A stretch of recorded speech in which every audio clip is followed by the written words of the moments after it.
반갑습니다. 정치 유튜브계의 아이돌 김영윤입니다. 제가 말씀을 드리면서도 웃긴데요. 웃고 싶습니다. 이재명이 대통령이 된 이후에 웃을 일이 잘 없었는데 말이죠. 작은 부분에서도 행복을 찾는 그런 정신 승리가 좀 필요하지 않을까라고 생각을 합니다. 나토가 지금 진행되고 있는데도 이재명 나토 회의에 참석하지 않았습니다. 이 중요한 시기에 온갖 핑계를 대가면서 이 시차 조율실장 위성락을 보냈다라는 것도 사실 국제사회 규범에 맞지 않는 행동을 하고 있는 겁니다. 이 외교력은 빵점이다라고 봐야 되겠죠. 그런데 뭐 품앗이하고 살 것도 아니고 우리나라 혼자만 똥 떨어져서 사는 것도 아닌데 이렇게 국가 지도자가 정책 집행자가 이 외교 부분에 대해서 손 놓고 있는다라는 건 직무유기죠. 그 자리에 앉을 이유가 없다. 그리고 그 자리에 앉아서 그 무게를 감당하지 못하고 있다라고 봅니다. 그러니까 몸에 맞지 않는 수트를 입고 있는 게 아닌가 생각을 할 수밖에 없는데요. 그래서 그런지 이재명이가 국내 정치에 지금 뭐라고 해야 되나 올인을 하고 있는 것 같습니다. 이제 밖에서 새는 바가지 안에서 안 새게끔 지금 온갖 용을 쓰고 있고 쥐어짜고 있는 것 같은데요. 어이가 없는 일이 하나 터졌습니다. 국민 사서함을 만들었습니다. 화면 한번 띄워주시면요. 세상에나 이게 무슨 소용이 있을까? 자, 이재명 대통령에게 직접 질문한다라고 하면서 국민사섬을 운영하겠다라고 합니다. 함께 만드는 국민주권 정부다. 그러니까 이게 차베스 씨 마시는 알부민 남재현 원장이 직접 배합한 건데요. 혈액 운반에 좋고요. 간과 심장 컨디션 개선하고 단백질 공급합니다. 피로 회복에 좋고요. 이봉규 TV 단독 혜택입니다. 2+1 한정 특가인데요. 하루 한 병이면 충분합니다. 알부민 좋은 거 아시죠? 애국 기업이에요. 또 남재현 화이팅. 호대 못된 거는 잘 배운다라고 하잖아요. 이게 뭐 해외에 먼저 가면 욕부터 배운다라고 하듯이 못된 것만 잘 주워 배워가지고 지금 딱 차베스식 중국식 인민을 통제하는 방법을 지금 시작을 했습니다. 여러분 모양은 예뻐 보이죠? 그런데 함께 만드는 국민 주권 정부 함께 만들어질 것 같습니까? 이거는 말이죠. 굉장히 잘못된 부분이다라고 저는 생각을 하는데 이거는 아니 비판할 수가 없는 겁니다. 왜냐? 여러분들 지금 걱정하고 있는 게 카카오톡 검열에 대해서 한 번이라도 신경 쓰지 않으셨습니까?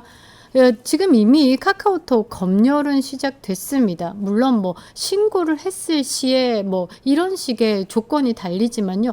굉장히 모호한 조건으로 이 국민을 억압하고 통제하고 있다라는 겁니다. 그런데 국민을 이런 식으로 뭐 반대 유튜브들 채널 강제 삭제시키고 유튜브 검열하고 포털 알고리즘에 대해서도 지금 뭐 신고로 논란이 많은 이 상황에서 여론 통제의 주체로 비판받아온 민주당에서 국민과 함께 소통을 하겠다라는 건 듣고 싶은 소리만 듣겠다라는 것이죠. 여러분들이 그렇게 해석하실 수 있을 것 같습니다.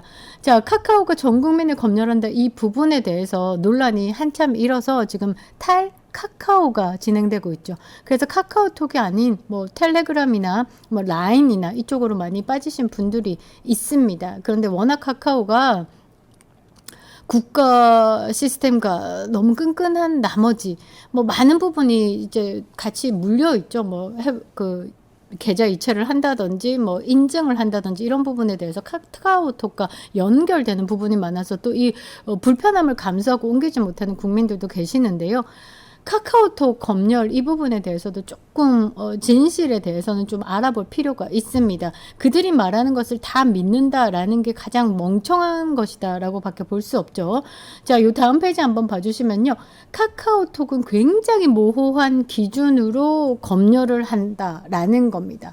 그러니까 국민의 자유로운 통신권을 침해할 수 있다라는 우려가 있는데 극단적인 콘텐츠 제재 기준이 모호하죠. 어디에 극단적일지.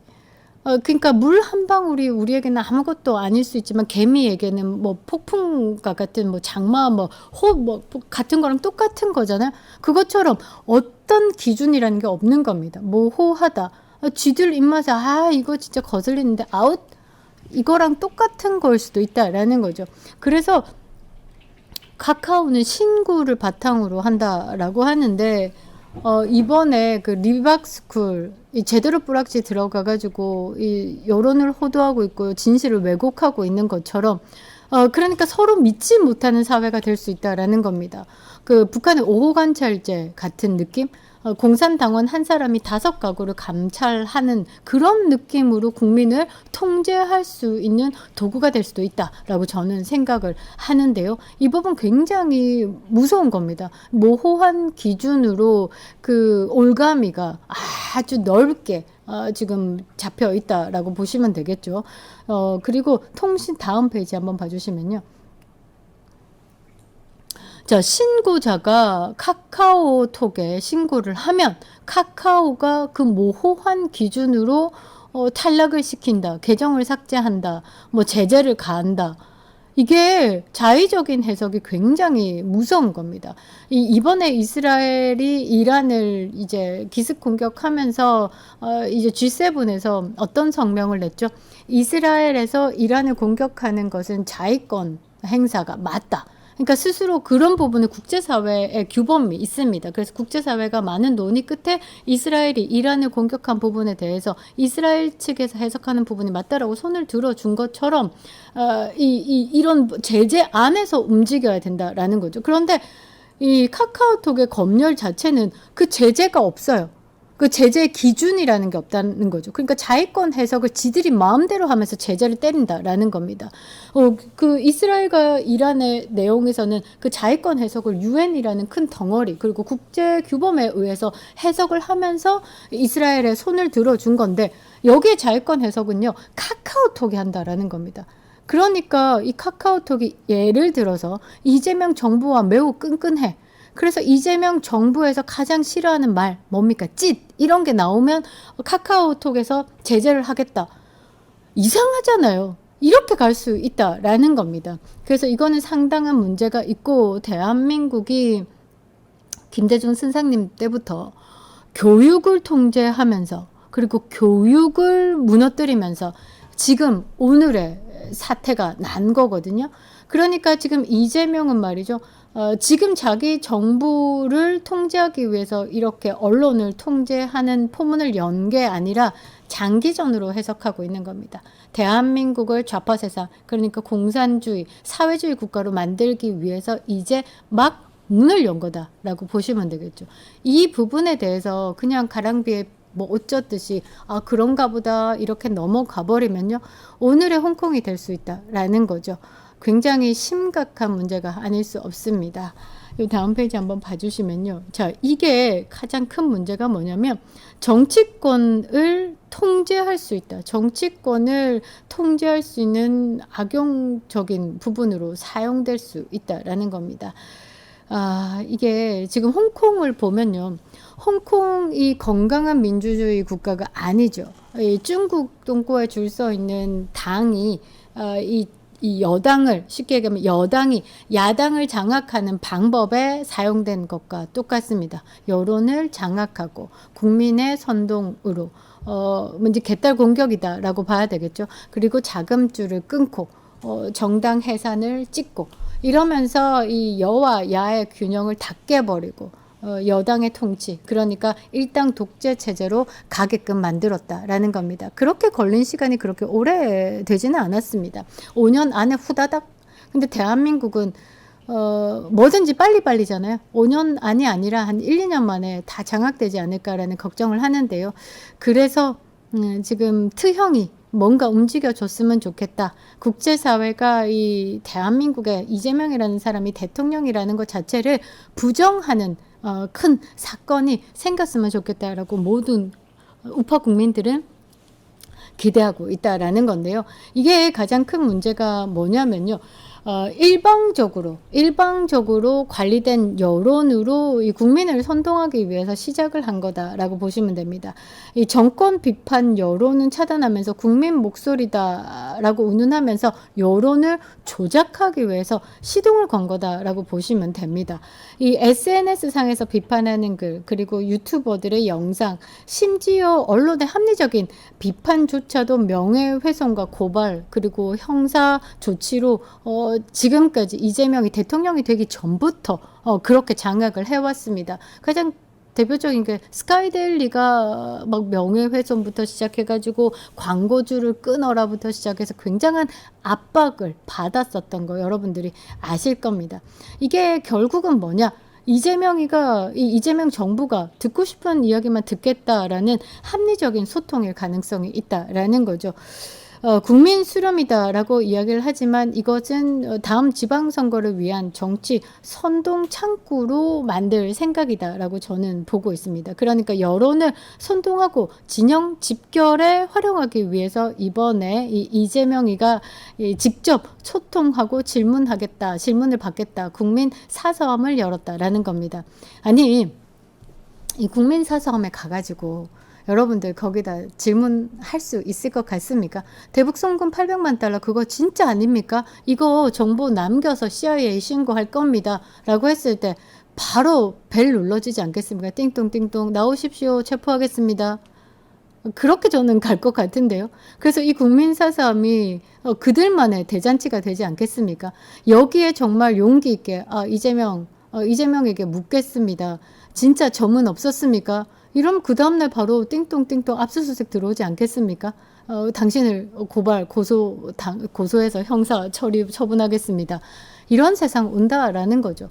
그렇게 만들기 위해서 지금 이렇게 모양상으로는 뭐 국민 사서함이다라고 소통하는 대통령이다 이런 걸로 지금 자리를 잡으려고 하는 것 같은데 그 속은 말이죠. 언론을 강하게 통제하고 그들의 진영 집결을 만들겠다라는 겁니다. 이게 중국이나 베네수엘라가 했던 행태와 똑같은데요. 중국은 인민의 목소리다라는 게 있습니다. 의견 수렴 창구로 전국 인민 대표 대회를 열기도 합니다. 표면적으로는요, 인민의 민원을 수렴하는 체계를 유지한다라고 하지만 실제로는 그 민원 접수 과정에서요, 불만 인식 창구로 활용할 뿐이고 불리한 민원은 무시하거나 접수자에게 보복 조치가 내려진다라고 합니다. 보복 조치가 내려진다라고 하네요. 정말 무섭습니다. 자, 베네수엘라 같은 경우는요, 차베스가 국민 참여라는 그 제도를 만들어 가지고요.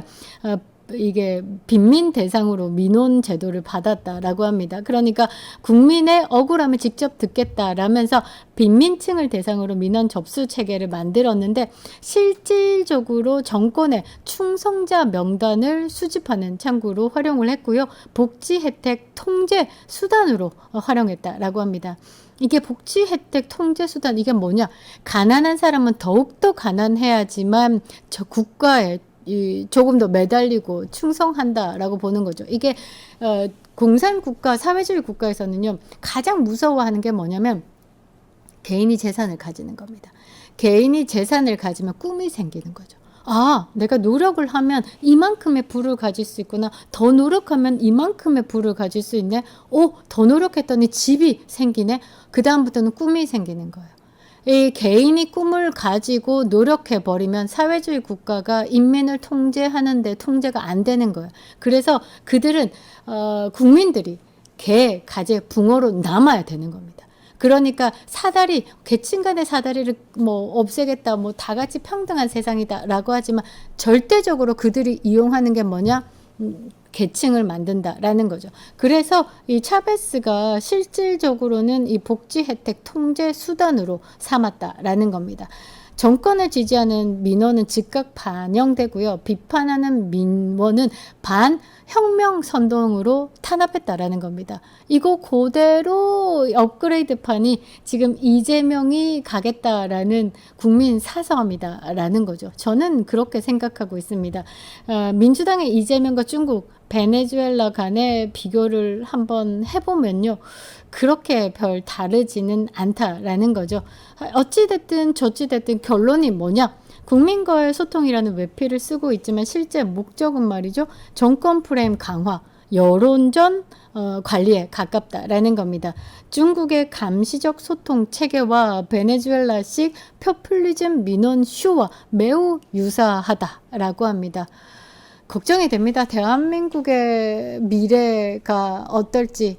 우리가 지금까지 이렇게 꿀을 빨면서 살 수 있었던 것은 그 강력한 한미동맹, 안보 안전한 상황에서 경제가 발전했고 지금의 대한민국이 들어선 건데 이 선대에게 감사하지 못하는 이 좌파리들 대한민국을 망치고 있는 겁니다.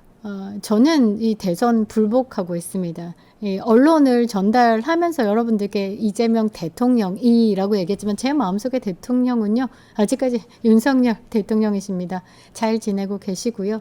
요즘에 김건희 여사님이 많이 안 좋으셔서 언론에서는 다루지를 못하지만 그 큰 키에 170이 넘는 큰 키에 40kg 보고 있어도 위태위태한 분인데 정말 이런 언론, 이재명이 만드는 이 언론에 악마와 대상이 돼서 너무 괴롭힘을 당했습니다. 정신력으로 지금까지 버텨왔고 그래왔지만 그 정신력이 무너지고 있는 것이 지금 몸으로 나타나고 있는 것 같습니다. 많은 국민들이요 외쳐주셔야 합니다. 윤 어게인이다 라고 말이죠. 감사합니다.